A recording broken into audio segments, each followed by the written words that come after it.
NDRF की team ने आपदा से निपटने के लिए हायर सेकेंडरी स्कूल रायपुरा में छात्र छात्राओं को दिया प्रशिक्षण। दिनांक 10 सितंबर को रायपुरा ग्राम के शासकीय उच्चतर माध्यमिक विद्यालय रायपुरा में दोपहर 2 बजे बाहर से आई एनडीआरएफ की टीम द्वारा छात्र छात्राओं को आपदा से कैसे निपटा जाए इसे प्रशिक्षण दिया गया।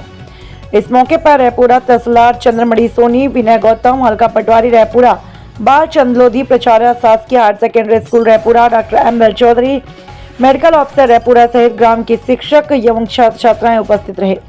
एनडीआरएफ की टीम ने छात्र छात्राओं को प्रशिक्षण के दौरान क्या कुछ बताया, आप भी सुने। आपको बता दें, आपदा प्रबंधन का अर्थ है कि ऐसे सभी उपाय किए जाने चाहिए जिससे खतरा आपदा का रूप न ले सके।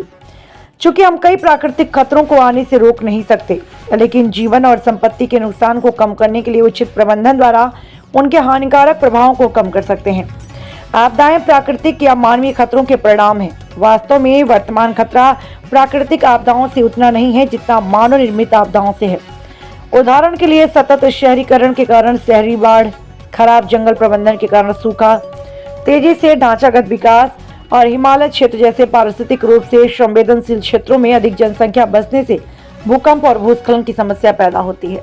चढ़ दिया गया है, ये सरकार की ओर से कि शासन की ओर से ऐसी कोई योजना चल रही है और कहाँ कहाँ दिया गया है?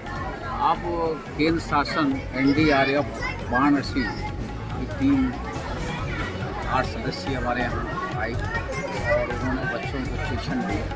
उन्होंने आपदा प्रबंधन सीधे काम भी करते हैं और इस समय विभिन्न तहसीलों में जाकर के कार्यक्रम आयोजित कर रहे हैं ताकि हमारे बच्चे, नागरिक, जनप्रतिनिधि सजग रहें और विभिन्न प्रकार की बाढ़ आपदा, अग्नि दुर्घटना, भूकंप आपदा, आकस्मिक दुर्घटनाएं, हार्ट अटैक वगैरह की संभावनाएं भी प्राथमिक उपचार का इन्होंने अच्छे से तौर तरीका बताया है। निश्चित रूप से इस क्षेत्र के बच्चों को और नागरिकों को लाभ मिलेगा। जैसा कि एनडीआरएफ की टीम ने सर यहाँ प्रशिक्षण दिया है तो मुझे तो लगता है आसपास क्षेत्र में भी ऐसा आयोजन बीच बीच में ग्रामीण एरिया में भी होने चाहिए ताकि ये जागरूकता बढ़े लोग। हमारे पन्ना जिले में प्रत्येक तहसील मुख्यालय में कार्यक्रम चल रहा है।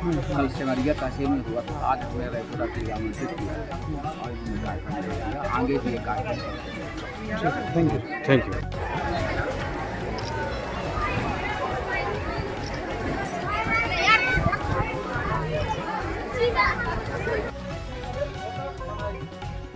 अगर हमारे पास जैसे रोप हमने छोटा यूज किया है, अगर बड़ा ही रोप यूज करते तो क्या है, जो भी चौड़ाई है एक्चुअली इसमें छोटे बच्चे हैं तो आराम से उसको जाया जा सकता है।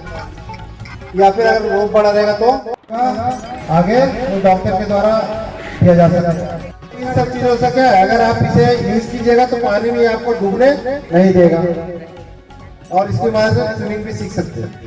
आसानी से हम क्या बोतल से तो बना सकते हैं। अच्छा, स्ट्रेचर मान लीजिए कि स्ट्रेचर देखा है सभी ने, देखा है ना, हॉस्पिटल वगैरह में देखा होगा। मान लीजिए खेलते खेलते चोट लग गया, वो चल नहीं पा रहा है तो क्या है, आपके पास अगर स्ट्रेचर है तो ठीक है,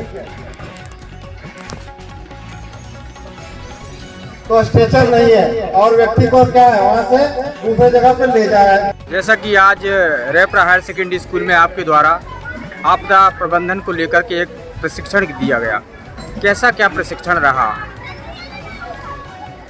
हमने स्कूल सेफ्टी के प्रोग्राम किया है जिसमें स्कूल में क्या क्या इमरजेंसी जा सकती है, जिसमें बच्चों को क्या बताया जाए जिससे कि वो उस इमरजेंसी के दौरान खुद को सेव करते हुए आराम से बिना कोई इंजरी हुए बाहर निकल सकें। जैसे अर्थक्वेक आ सकता है तो अर्थक्वेक में हम क्या चीज़ें हम अपनाएंगे जिससे हम लोग सेफली बाहर निकल सकते हैं, तो वो चीज़ें हमने इन्हें बताया। जैसे ड्रॉप, होल, कवर ये करते हुए हम लोग बाहर निकल सकते हैं। फायर एक्सटिंग्विशर के विषय में जैसा कि बताया आपने हमारे बच्चों को, दर्शकों को, तो मैं चैनल की तरफ से आपसे पूछना चाहूँगा, बहुत लोगों को जानकारी नहीं होती है इनके यूज के लिए, तो फायर ट्रायंगल क्या होता है और फायर एक्सटिंग्विशर का यूज कहाँ कहाँ होता है?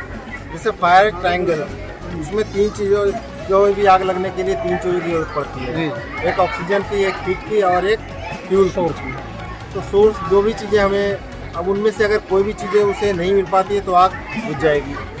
तो फायर एक्सटिंग्विशर को यूज़ करने का तरीका, एक मेथड होता है पास, P को होता है pull the pin, A for aim the nozzle, जो नोजल होता है उसे एम करना है जहाँ आग लगे उस साइड में, L फॉर S4 होता है स्टीज द हैंडल, जो हैंडल होता है उसको दबाना है और स्विप साइड बाय साइड, मतलब जहाँ आग लगी उसे उस साइड में स्विप करना है जिससे आग को बुझाया जा सके।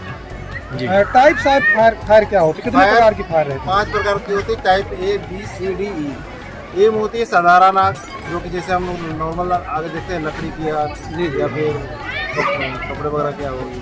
टाइप भी होती है तेल की आग, जो पेट्रोल डीजल वगैरह हो गया इन सब की। फिर धातु की आग हो गई, है, इलेक्ट्रिक हो गई। इलेक्ट्रिक हो गई और मेटल की आग हो गई, ये सब चीज़ें। तो ये CO2 का यूज कहाँ करते हैं सर?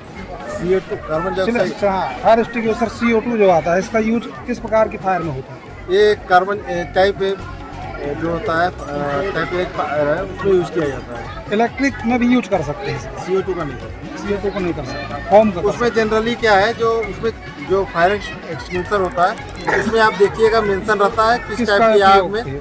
उसे बुझाया जाता है। A, B, C इस प्रकार की आग वहाँ पे उसमें मेंशन रहता है। तो अगर हमें पता होगा कि आग किस प्रकार की है तो हम लोग उसी प्रकार का फायर एक्सटिंग्विशर यूज करके उसे बुझा सकते हैं। बहुत बहुत धन्यवाद। सर ले लो।